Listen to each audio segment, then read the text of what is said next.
Hello friends, welcome to Mentors Academy. Thank you so much for visiting our YouTube channel. Day 5 Polity series ki swagatam andi. Today's topic is Union and its territory anamata. First question enti asalu ee roju topic lo ante with reference to article 1 of the Indian Constitution consider the following. Ee roju manam actual ga Indian Polity Constitution lo first article lo enter అయ్యామండి. ఇప్పుడు నుంచి సీక్వెన్స్లో వెళ్దాము. సిలబస్లో ఎలాగైతే ఉంటుందో జనరల్గా UPSC కానీ APPSC కానీ టీజీపీఎస్సీ కానీ మనం మన ఆర్డర్లో వెళ్తున్నాము. ఈరోజు 5th టాపిక్ అనమాట. కాన్స్టిట్యూషన్లో ఫస్ట్ ఆర్టికల్ గురించి question. Topic Indian union and its territory. It mentions first statement వచ్చేసి it mentions both the name and type of polity of India అంటున్నాడు. కరెక్టా లేదా చూడండి. It refers to India as a federation of states అంట. Federation of states అని చెప్తున్నారా article 1లో చూడండి. It defines the territorial composition of India అంట. Territorial composition ఉందా ఆర్టికల్ 1లో అంటున్నాడు. ఆప్షన్స్ ఇచ్చాను చూడండి, అటెంప్ట్ చేయండి, చూద్దాం మనం ఎక్స్ప్లెనేషన్ చూద్దాము. ఓకే, మీరు అటెంప్ట్ చేసింటే సింపుల్ అండి. ఆర్టికల్ 1 ఏం చెప్తుంది అంటే నేమ్, అసలు ఇండియా ఒక పేరు నేమ్ ఏంటి అనేది చెప్తుంది, ప్లస్ టెరిటరీ ఆఫ్ ఇండియా అంటే ఏమొస్తాయి అనేది చెప్తుంది అనమాట.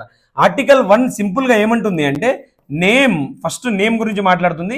నేమ్లో ఏమంటుంది India, India that is Bharat, that is also Bharat అంటారు, that is Bharat shall be union of states అంటుంది అనమాట. భారత్ షల్ బి ఏమంటుంది యూనియన్ ఆఫ్ స్టేట్స్ అంటుంది అనమాట.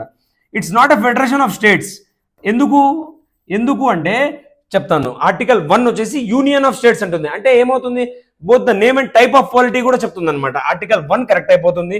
నేమ్ చెప్పేసింది కదా, భారత్, ఇండియా ప్లస్ భారత్ అని చెప్పి 2 నేమ్స్ ఉన్నాయి. కన్ఫ్యూజ్ అవ్వకండి, ఓకేనా. 2 నేమ్స్ ఉన్నాయి అనమాట, ఓకేనా. It refers to India as a federation of states అంటున్నాడు. కాదు, shall be union of states. ఇక్కడ నుంచి ఈ స్టేట్మెంట్ మళ్ళీ రాంగ్ అయిపోతుంది, ఓకేనా. ఫెడరేషన్ అనే వర్డ్ ఎక్కడ లేదండి కాన్స్టిట్యూషన్ లో, కాబట్టి మీకు క్లియర్ ఉండాలి ఈ వర్డ్ గురించి. ఫెడరల్ పాలిటీయే మనది, కానీ వర్డ్ స్పెసిఫిక్ గా ఉందా సార్ అంటే లేదు, కాబట్టి జాగ్రత్తగా చూడండి. సెకండ్ వన్ ఎలిమినేట్ చేస్తే ఆన్సర్ వస్తుందా సార్ అంటే సింపుల్ అండి, వచ్చేస్తుంది కదా. Yes, obviously 1 and 3 answer. It defines the territorial composition of India. Name and territory of India చూస్తే మనము why did the constitution use the term union of states instead of federation of states అని use చేయొచ్చు కదా. Union of states అనే term ఎందుకు use చేశాడు అని చెప్పి అడుగుతున్నారు అనమాట. ఫస్ట్ స్టేట్మెంట్ చూస్తే మీరు because Indian states have the right to secede అంటే ఇండియన్ స్టేట్స్ కి రైట్ ఉంది కంట్రీ నుంచి బయటికి వెళ్ళడానికి అని అంటున్నాడు అనమాట first statement. Because India was not formed by agreement of states. India అనేది స్టేట్స్ అన్ని కలిసి ఒక అగ్రిమెంట్ చేసుకొని ఫామ్ అవ్వలేదు అని చెప్పి చెప్తున్నారు అనమాట. Because the union is indestructible. Okay, union destruct చేయొచ్చు యూనియన్ ని, but states can be altered or union is indestructible. అంటే యూనియన్ వచ్చేసి డిస్ట్రక్ట్ కాదు, యూనియన్ స్టేబుల్ గా అలానే ఉంటుంది. But states can be altered or reorganized. States ని ఆల్టర్ చేయొచ్చు, పేర్లు మార్చొచ్చు, ఆల్టర్ చేయొచ్చు, బౌండరీస్ మార్చొచ్చు అని చెప్పి రీఆర్గనైజ్ చేయొచ్చు అని చెప్పి చెప్తున్నారు అనమాట. ఓకే, మీరు అటెంప్ట్ చేయండి, మనం డిస్కస్ చేద్దాం. Which of the above given statements is are correct అంట. కరెక్ట్ స్టేట్మెంట్స్ ఏమి చెప్పండి అంటున్నాడు. 1 and 2, 2 and 3, 1 and 3, 1, 2 and 3 attempt చేయండి, చూద్దాం. ఓకే, ఫస్ట్ స్టేట్మెంట్ చూడండి. మీకు యూనియన్ ఆఫ్ స్టేట్స్ ఎందుకు యూజ్ చేశారు అనేది అంబేద్కర్ గారు జస్టిఫై చేశారు. ఓకే, 2 మీకు చెప్పాను స్టార్టింగ్లో ఫస్ట్ క్వశ్చన్లో. ఓకే, దాని రిలేటెడ్ ఫెడరేషన్ ఆఫ్ స్టేట్స్ ఎందుకు యూజ్ చేయలేదు అంటే because Indian states have the right to secede. కాదు, Indian states does not have the right to secede అనమాట. ఇండియన్ స్టేట్స్ కి పవర్ లేదు బయటికి వెళ్ళిపోవడానికి, ఇష్టం వచ్చినట్లు మేము వెళ్ళిపోతామంటే కాదు, యూనియన్ అనమాట. యూనియన్ లాగా కలిసి ఉండాలి. ఓకే, ఫస్ట్ 1 స్టేట్మెంట్ రాంగ్ అయిపోతే మనకు ఎలిమినేట్ చేస్తే ఏమైనా వస్తుందంటే ఫస్ట్ వన్ రాంగ్ అంటే వచ్చేస్తుంది కదా. Second one would be the answer అనమాట. ఓకే, దీనికి రీజన్ ఏంటి యూనియన్ ఆఫ్ స్టేట్స్ ఉండడానికంటే ఫస్ట్ రీజన్ వచ్చేసి because India was not formed by agreement. యూఎస్ఏలో లాగా అగ్రిమెంట్ లాగా ఫామ్ అవ్వలేదు. ఆర్టికల్ 1లో కూడా చెప్పాను మీకు first question. Because the union is indestructible. Union ని డిస్ట్రక్ట్ చేయలేము. ఓకే, యూనియన్ ఎప్పుడు స్టేబుల్ గా ఉంటుంది. But states can be altered or reorganized under article 3 of the Indian constitution to alter or establish new states అనమాట. Already existing states గురించి మాట్లాడుతున్నాం ఇక్కడ. ఓకేనా, article 3 of the Indian constitution. ఓకేనా, రైట్. నెక్స్ట్ ఎక్స్ప్లెనేషన్ కూడా ఇచ్చాను. క్వశ్చన్ కి వస్తే the phrase territory of India includes which of the following అంటున్నాడు. టెరిటరీ ఆఫ్ ఇండియా అనేది ఉంది కదా, ఇది ఏం రిఫ్లెక్ట్ చేస్తుంది అని చెప్పి అడుగుతున్నారు అనమాట. ఓకే, మనం చూసాము ఆర్టికల్ ఫస్ట్ క్వశ్చన్లో చూసాము. నేమ్ ఆర్టికల్ 1 ఏం చెప్తుందండి? ఆర్టికల్ 1 ఏం చెప్తుంది? Name and territory of India, name and territory of the union గురించి మాట్లాడుతుంది. నేమ్ అంటే ఏమని చెప్పింది? ఇండియా. ఇండియా పేరేంటి? ఇండియా. ఇంకో పేరేంటి? That is Bharat. India that is Bharat shall B A union of states అని చెప్తుంది అనమాట. Shall be A union of states అంటుంది. ఏమంటుంది? ఫెడరేషన్ ఆఫ్ స్టేట్స్ అని చెప్పట్లేదు. సెకండ్ క్వశ్చన్లో మనం డిస్కస్ చేసాము, యూనియన్ ఆఫ్ స్టేట్స్ అని చెప్తుంది. కాబట్టి చాలా ఇంపార్టెంట్. మనము జనరల్గా union and its territory of the చూస్తున్నప్పుడు ఈ టాపిక్లో ఆర్టికల్ 1 నుంచి 4 వరకు వస్తాయండి. ఓకేనా? 4 ఆర్టికల్ వరకు 5th to 11th సిటిజన్షిప్ గురించి మాట్లాడుతుంది. 12 to 35 మీకు తెలుసు ఫండమెంటల్ రైట్స్. అవి మనం ఒక్కొక్కటి చూద్దాము, మళ్ళీ నెక్స్ట్ టాపిక్స్లో చూద్దాము. ఓకే, టెరిటరీ ఆఫ్ ఇండియా అంటే ఏంటి? స్టేట్స్ వస్తాయా అని అంటున్నాడు అనమాట. ఓకే, ప్లస్ యూనియన్ టెరిటరీస్ వస్తాయా అంటున్నాడు. Territories that may be acquired in the ఫ్యూచర్లో మనం ఏవైతే టెరిటరీస్ అక్వైర్ చేస్తామో లైక్ సిక్కిం, అలాగా మనము ఇవి కూడా వస్తాయా ఇందులో అని అంటున్నాడు అనమాట. టెరిటరీ ఆఫ్ ఇండియా అనేది దేని గురించి మాట్లాడుతుంది అని అడుగుతున్నాడు అనమాట. ఆప్షన్స్ ఇచ్చాను, చూసి అటెంప్ట్ చేయండి. మీరు అటెంప్ట్ చేసి ఉంటే which of the given statements is are correct అని అడుగుతున్నాడు. ఇన్కరెక్ట్ కాదు, నేను జస్ట్ కరెక్ట్ ఇస్తున్నానని చెప్పి మీరు చూడకుండా అట్లనే అటెంప్ట్ చేయొద్దండి. ఎగ్జామ్లో మీకు ఇన్కరెక్ట్ అడగొచ్చు, ఇన్కరెక్ట్ అడిగితే ఇబ్బంది అయిపోతుంది. ఈ క్వశ్చన్ అనే కాదు, ఏ క్వశ్చన్లో అయినా కూడా మీరు జాగ్రత్తగా దీన్ని మాత్రం చూసుకుంటూ వెళ్ళండి. ఓకేనా? రైట్. 1, 2 టెరిటరీ ఆఫ్ ఇండియా అంటే ఏం లేదండి, 3 విషయాలు మేజర్గా. ఫస్ట్ స్టేట్స్, అంటే ఇప్పుడు ఆల్రెడీ ఎగ్జిస్టింగ్ స్టేట్స్ ఏవైతే ఉన్నాయో ఇండియాలో భాగంగా కలిసి ఉన్న స్టేట్స్ గురించి మాట్లాడుతున్నారు. Next union territories like Delhi, Puducherry, Daman and Diu, అలాంటి యూనియన్ టెరిటరీస్ గురించి మాట్లాడుతున్నాం. అంటే కంట్రోల్డ్ బై సెంట్రల్ గవర్నమెంట్ అనమాట. కొన్ని ఎక్సెప్ట్ ఢిల్లీ అండ్ పుదుచేరి, దానికి లెజిస్లేటివ్ అసెంబ్లీ కూడా ఉంటుంది, సీఎంస్ కూడా సపరేట్గా ఉంటారు అనమాట.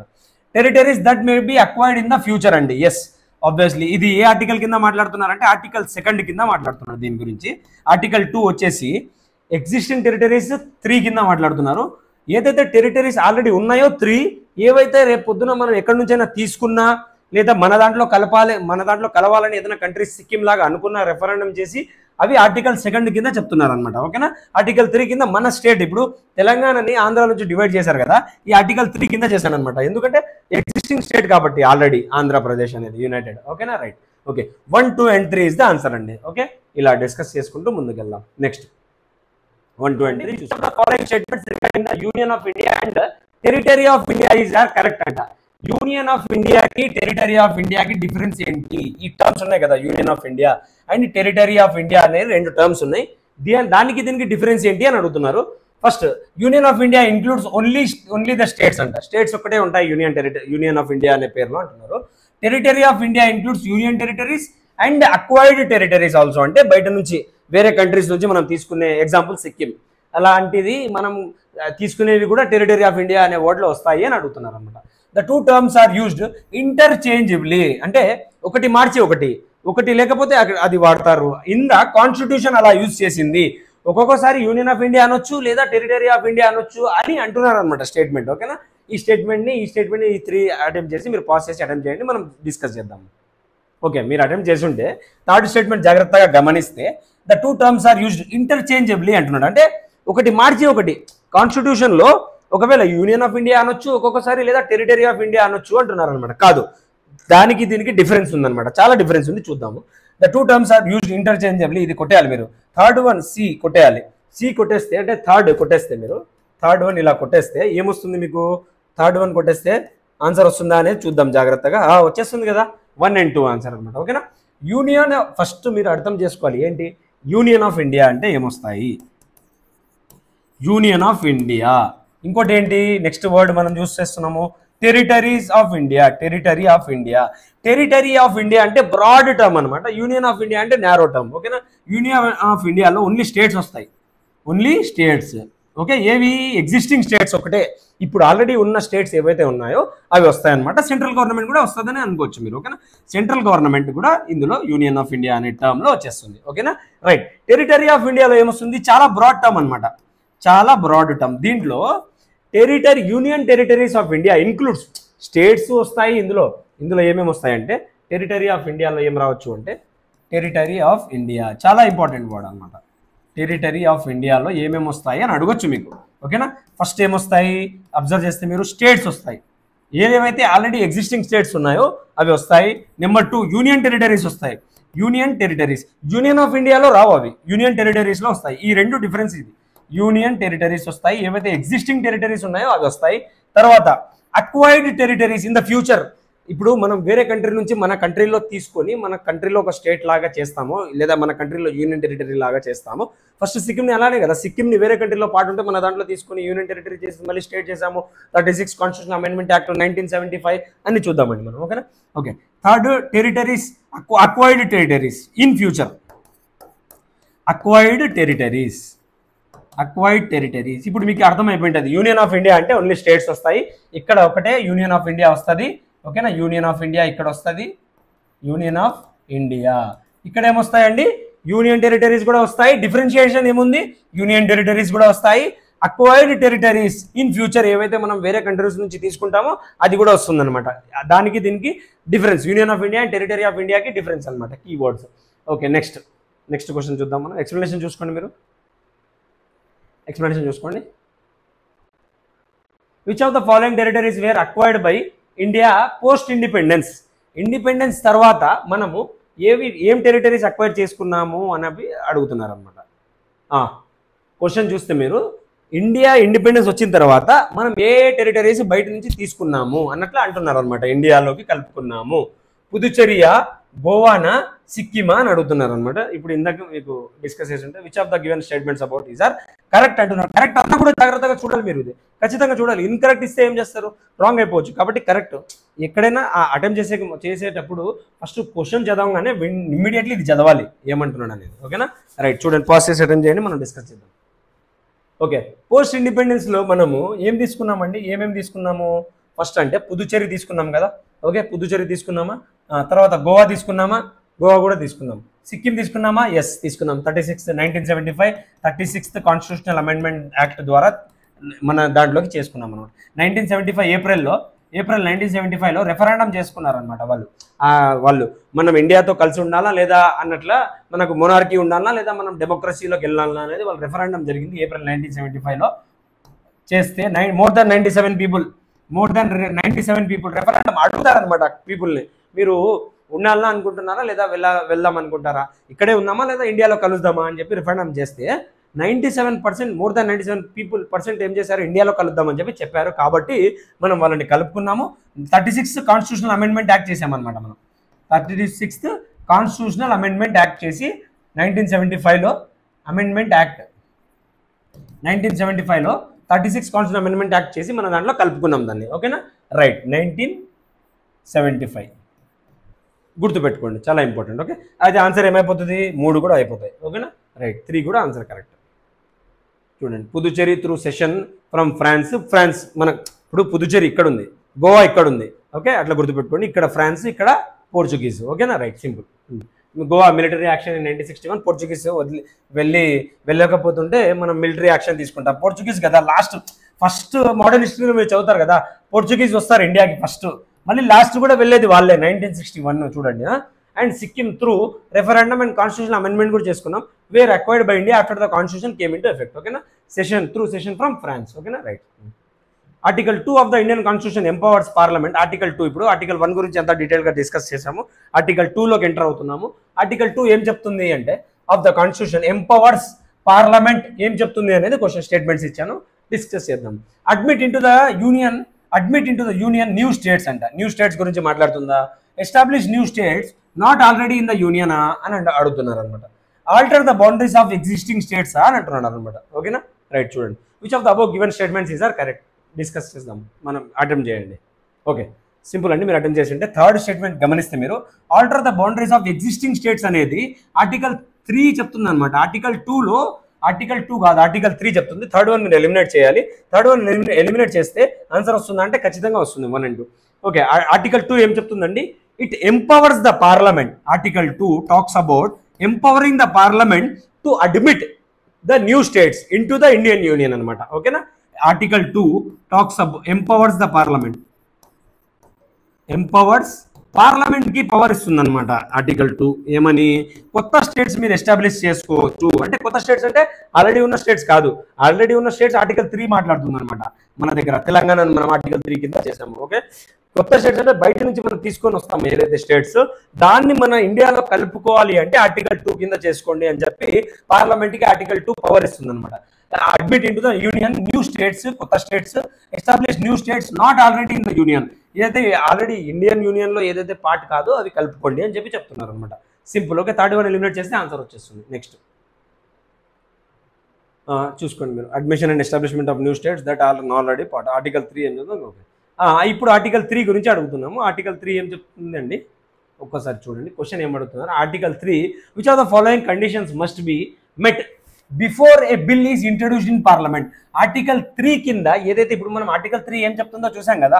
ఆర్టికల్ 3 ఏం చెప్తుంది, empowers parliament to establish or alter the boundaries of the states అనమాట. టు ఎస్టాబ్లిష్ న్యూ స్టేట్స్ అంటే ఎట్లా, ఎగ్జిస్టింగ్ స్టేట్స్, ఆల్రెడీ ఉన్న స్టేట్స్ నుంచి మీరు కొత్త స్టేట్స్ని క్రియేట్ చేయండి. ఎగ్జాంపుల్ తెలంగాణని క్రియేట్ చేసుకోవచ్చు మీరు, లేదా ఆల్రెడీ ఉన్న states for example Punjab Haryana ఉంది అనుకోండి, మధ్యలో చండీగఢ్ పెట్టారు. ఆ బౌండరీస్ డిసైడ్ చేయడం, మీరు ఉన్న బౌండరీ పంజాబ్కి ఏ బౌండరీ వెళ్ళాలి, హర్యానాకి ఏ బౌండరీ వెళ్ళాలి, లేదా ఆంధ్రాకి తెలంగాణకి ఏ బౌండరీస్ అనేది మీరు ఎగ్జిస్టింగ్ బౌండరీస్ని డిసైడ్ చేసుకోవచ్చు అని చెప్పి ఏం చెప్తుంది అంటే ఆర్టికల్ 3 చెప్తుంది. ఆర్టికల్ 3 కింద మనము ఏదైనా స్టెప్ తీసుకుంటున్నాం, తెలంగాణని ఒకవేళ ఆంధ్ర నుంచి తీసేటప్పుడు ఏం జరిగింది అని చెప్పి క్వశ్చన్ ఇచ్చాను అనమాట. ఒకవేళ అది ఏ స్టేట్స్కైనా ఆర్టికల్ 3 కింద మనము బిల్ ఇనిషియేట్ చేస్తే ప్రాసెస్ ఏముంటుంది అని చెప్పి క్వశ్చన్ అనమాట. ఇది కీ వర్డ్స్. ఈ ప్రాసెస్ మీద క్వశ్చన్ ఖచ్చితంగా అడగడానికి ఛాన్సెస్ ఉంటాయి. ఫస్ట్ ఏం చేయాలి, prior recommendation of the president అవసరమా అంటున్నారు అనమాట. ప్రెసిడెంట్ని ఒకసారి ప్రెసిడెంట్ రికమెండేషన్ తీసుకోవాలన్నా అని అంటున్నారు. Consultation with the concern state legislature of the Rajya Sabha. ఒక second one, consultation with the concern state లెజిస్లేచర్ని అడగాలన్నా ఒకసారి. అంటే మీ స్టేట్లో నుంచి ఇప్పుడు ఆంధ్ర ఉంది, యునైటెడ్ ఆంధ్ర, ఇంతకుముందు యునైటెడ్ ఆంధ్ర అని అడుగుతున్నాము, ప్రెసిడెంట్ అడగాలనా లేదా అక్కడి నుంచి అడగాలనా ఒకసారి, ఏమని, మీ స్టేట్లో తెలంగాణలోని బయటికి తీస్తున్నాం, కార్వ్ అవుట్ చేస్తున్నాము, అయితే మీకు ఒకసారి మీరు ఏమంటారు అని చెప్పి అడగాలనా అని అడుగుతున్నారు అనమాట. Of the Rajya Sabha, consent of the Rajya Sabha అవసరమా ఇక్కడ అంటున్నారు అనమాట. రాజ్యసభ కూడా రికమెండేషన్ ఇవ్వాలి లేదా కన్సెంట్ ఇవ్వాలన్నా ఇక్కడ అని చెప్పి చెప్తున్నారు అనమాట. బిల్లు ఇనిషియేట్ చేయడానికి, స్టార్ట్ చేయడానికి. Which of the above given statement is are correct అంటున్నారు. మళ్ళీ జాగ్రత్తగా చూడండి, 1 and 2 అటెంప్ట్ చేయండి, మనం డిస్కస్ చేద్దాం. ఓకే, మీరు అటెంప్ట్ చేస్తుంటే బిఫోర్ ఏ బిల్ ఎలా ఇంట్రడ్యూస్ చేస్తారంటే, ఫస్ట్ ఆర్టికల్ 3 కింద కొత్త స్టేట్, ఆల్రెడీ ఉన్న స్టేట్స్ నుంచి కొత్త స్టేట్ ఇనిషియేట్ చేయాలంటే ప్రెసిడెంట్ కంపల్సరీ రికమెండేషన్ ఇవ్వాలన్నమాట. ప్రెసిడెంట్ రికమెండేషన్ తీసుకొని బిల్ ఇనిషియేట్ చేయాలి పార్లమెంట్లో పెట్టక ముందు. ఓకేనా, ప్రెసిడెంట్ రికమెండేషన్ ఖచ్చితంగా కావాలి. Consultation with the concern state legislature అవసరమా అంటే అవసరము. స్టేట్ లెజిస్లేచర్కి పంపిస్తారు. అంటే ఏమని, ఆంధ్రప్రదేశ్కి ఫర్ ఎగ్జాంపుల్ తీసుకుంటే యునైటెడ్ ఆంధ్రప్రదేశ్ డివైడ్ చేసేటప్పుడు ఆంధ్రప్రదేశ్ అసెంబ్లీకి పంపించారనమాట. మీరేమంటారు, మేము డివైడ్ చేసి తెలంగాణని బయటికి తీయాలనుకుంటున్నాం, మీరేమంటారు అని చెప్పి పంపించారు. కానీ ఏదైతే ఆంధ్రప్రదేశ్ ఒప్పుకోకపోయినా ఆ రికమెండేషన్స్ ఏవైతే స్టేట్ లెజిస్లేటివ్ అసెంబ్లీ చెప్పింది అనుకోండి, మీరు తీసినా ఓకే మాకు నో ప్రాబ్లం, లేదా తీయకూడదు మీరు అని చెప్పి ఏదైనా చెప్తే అవి బైండింగ్ అంటే నాట్ బైండింగ్. వాళ్ళ రికమెండేషన్స్ నాట్ బైండింగ్ అనమాట, నాట్ బైండింగ్. జస్ట్ మీరు కన్సల్ట్ చేసి జస్ట్ స్టేట్స్కి ఒక మాట చెప్పాలి అన్నట్లు ఉందన్నమాట. అంతేకాని వాళ్ళు చెప్పినట్లు తీయాలన్నా తీయకూడదా అని చెప్పి స్టేట్స్ చెప్పిందన్నారు అనుకోండి, తెలంగాణ డివైడ్ చేయకూడదు అని చెప్పింది అనుకోండి, పార్లమెంట్ వినాల్సిన అవసరం లేదు. ఒకవేళ తెలంగాణ మీరు డివైడ్ చేయండి అని చెప్తే కూడా వినాల్సిన అవసరం లేదు, వాళ్ళు పార్లమెంట్ డిసైడ్ చేస్తుంది అనమాట. కన్సెంట్ ఆఫ్ ద రాజ్యసభ అవసరం అంటే అవసరం లేదండి. థర్డ్ వన్ తీసేయండి, మీరు ఆన్సర్ వచ్చేస్తుంది ఏ 1 and 2. నెక్స్ట్ ఆర్టికల్ 3లో ఏం చెప్తున్నారని చూసుకోండి. State legislature not binding, Rajya Sabha separate consent is not required for introduction. Consider the following regarding article 4. It allows laws under article 2 and 3 to be. Article 4 గురించి మాట్లాడుతున్నాం మనము. ఆర్టికల్ 2 చూసాము, 3 చూసాము, 4 ఏంటి అనేది ఇక్కడ మనము ఇది వెళ్ళిపోతుంది కాబట్టి జాగ్రత్తగా దీన్ని second and third options only అని చెప్పి పెట్టుకుందాము. అంటే ఆప్షన్స్ మీకు అటెంప్ట్ చేయడానికి ఈజీగా ఉంటుంది. 4th వన్ ఏమంటున్నారు, థర్డ్ వన్ ఇది, 4th వన్ వచ్చేసి ఏమంటున్నారు 1, 2 and 3. 1, 2 and 3 all are correct అన్నట్లు అంటున్నారు ఆప్షన్స్. ఓకేనా, రైట్. ఇప్పుడు చూస్తే మీరు జాగ్రత్తగా ఆర్టికల్ 4 ఏం చెప్తుంది అన్నట్లు అడుగుతున్నాం అనమాట. మనము ఆర్టికల్ 4 గురించి అడుగుతున్నాము. It allows, Article 4, it allows laws under Article 2 and 3 to be passed without amending the Constitution. Article 4 ఏం చెప్తుంది అని చెప్పి క్వశ్చన్ అనమాట. ఆర్టికల్ 4 ఏం చెప్తుంది, ఆర్టికల్ 2 and 3 ఏదైతే అమెండ్మెంట్ చేస్తారో, ఇప్పుడు ఆర్టికల్ 2 కింద ఏదైనా అమెండ్మెంట్ చేసినా, ఆర్టికల్ 3 కింద ఏదైనా అమెండ్మెంట్ చేసినా దానికి కాన్స్టిట్యూషనల్ అమెండ్మెంట్ ఖచ్చితంగా కాన్స్టిట్యూషన్ ని అమెండ్ చేయాలి అండర్ ఆర్టికల్ 368 అనేది ఖచ్చితంగా కాదు, అవసరం లేదు అని చెప్పి చెప్తుంది first statement. Okay, it treats such laws as constitutional amendments under article 368.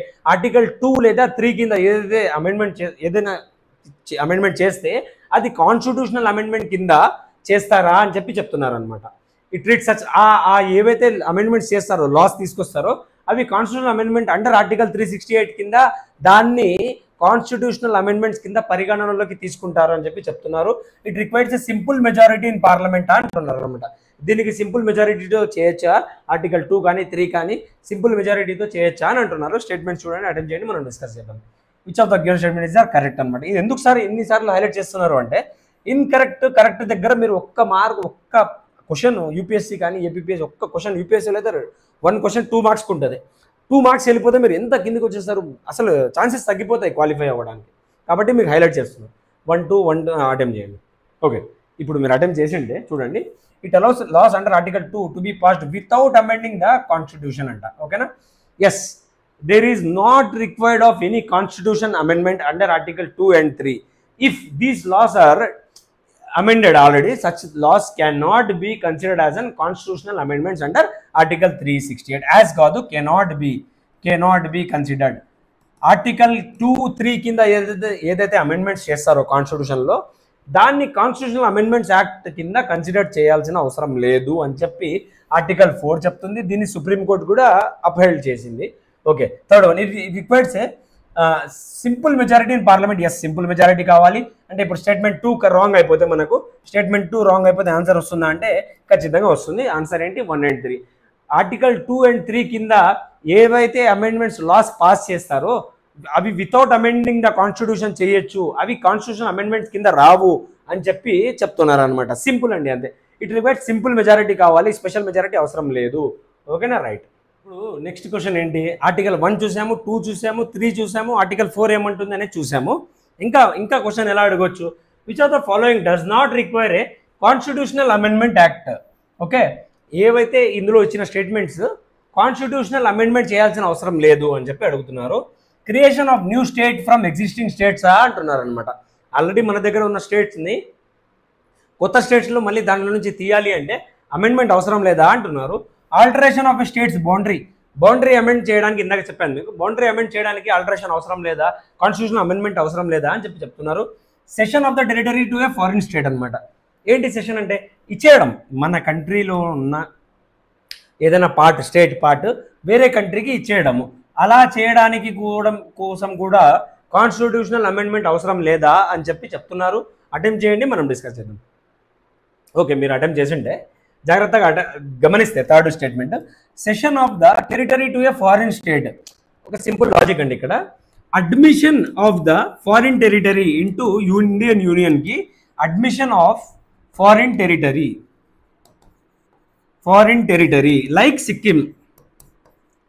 Like సిక్కింకి కాన్స్టిట్యూషనల్ అమెండ్మెంట్ అవసరంలా అంటే అవసరం లేదనమాట. ఇక్కడ ఇది సుప్రీంకోర్టు చెప్పింది అనమాట. ఓకేనా? లైక్ సిక్కింని కాన్స్టిట్యూషనల్ అమెండ్మెంట్ చేయాల్సిన అవసరం లేదు, కానీ మనము వేరే వాళ్ళకి మన టెరిటరీ, మన స్టేట్లో ఉన్న ఏదైనా పార్ట్, మనము కంట్రీలో ఉన్న పార్ట్ని వేరే కంట్రీకి ఇస్తే దానికి ఖచ్చితంగా ఈజ్ నెసెసరీ ఆర్ రిక్వైర్డ్. ఓకేనా? ఖచ్చితంగా కాన్స్టిట్యూషనల్ అమెండ్మెంట్ చేయాలి అని చెప్పి చెప్తున్నాం. ఇక్కడ ఏమిచ్చారు? అమెండ్మెంట్ అవసరం లేదు అని చెప్తున్నారు. అంటే థర్డ్ వన్ రాంగ్ అయిపోతుంది, అమెండ్మెంట్ చేయాలి అని చెప్పి ఉందన్నమాట. ఓకేనా?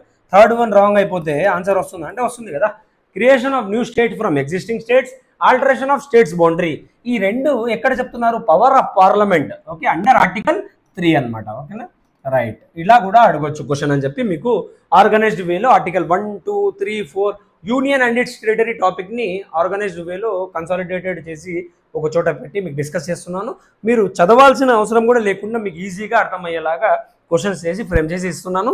Hope it would be helpful. మీరు ఇలానే కంటిన్యూగా వాచ్ చేయండి. ఓకేనా?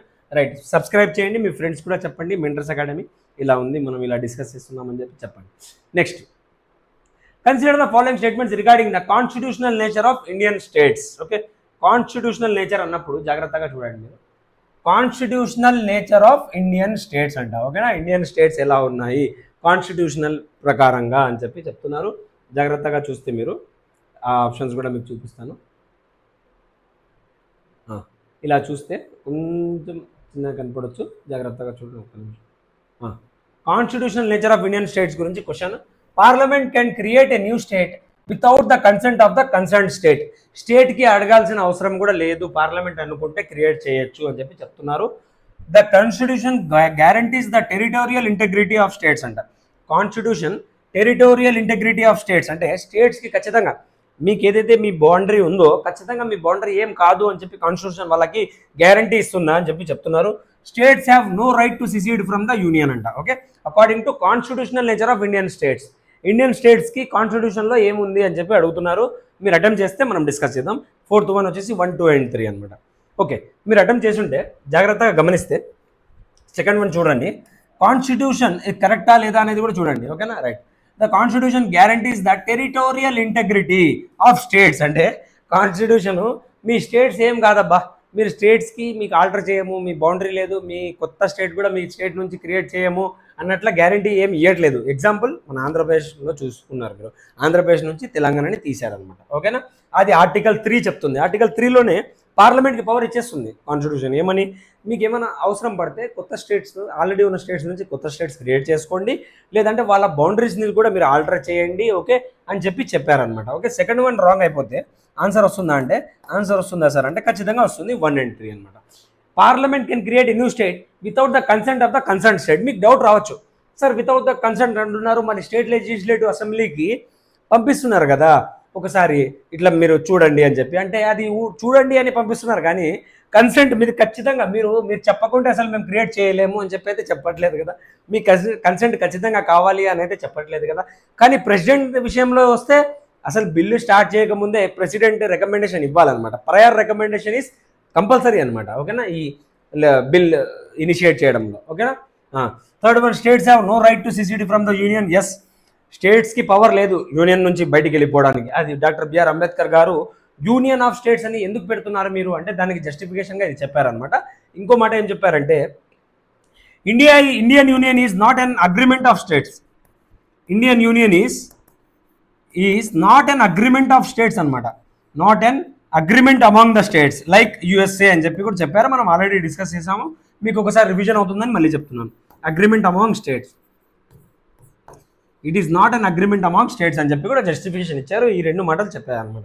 ఓకేనా, రైట్. చాలా ఇంపార్టెంట్. అంబేద్కర్ గారు చెప్పారంటే ఖచ్చితంగా క్వశ్చన్ అడగడానికి ఛాన్సెస్ ఉంటాయి అనమాట. ఓకేనా, రైట్. ఎక్స్ప్లెనేషన్ కూడా చూసుకోండి మీరు జాగ్రత్తగా. ఎక్స్ప్లెనేషన్ 1, 2, 3, 4 ఇప్పటి వరకు మనము ఆర్టికల్ 4 వరకు కవర్ చేసి మళ్ళీ ఇంకా ఏమైనా ఉంటే క్వశ్చన్స్ కూడా చూసాము. కాబట్టి మీరు ఇలానే మెంటర్స్ అకాడమీ ఫాలో అవుతూ ఖచ్చితంగా ఈ వీడియో మీరు ఇంతవరకు చూస్తున్నారు అంటే మీకు యూస్ఫుల్గా ఉండొచ్చు. కాబట్టి ఖచ్చితంగా ఒక్కసారి లైక్ అయితే చేయండి. Please like, share, me friends కూడా షేర్ చేయండి. ప్లస్ సబ్స్క్రైబ్ అయితే చేయండి. సబ్స్క్రైబ్ చేయడం వల్ల మిగతా చాలామందికి హెల్ప్ఫుల్ అవుతుంది. ప్లస్ మీకు కూడా ప్లస్ ఆ బెల్ నోటిఫికేషన్ని ప్రెస్ చేయడం వల్ల మీకు ఏమైనా అప్డేట్స్ మనం వీడియో అప్లోడ్ చేయగానే మీకు వచ్చేస్తుంది. రీసెంట్గా మనం మెంటర్స్ అకాడమీ యాప్ కూడా లాంచ్ చేసాము, అందులో కూడా డౌన్లోడ్ చేసుకొని మీరు ముందుకు తీసుకెళ్ళండి. Thank you so much. Like, share and subscribe. Signing off.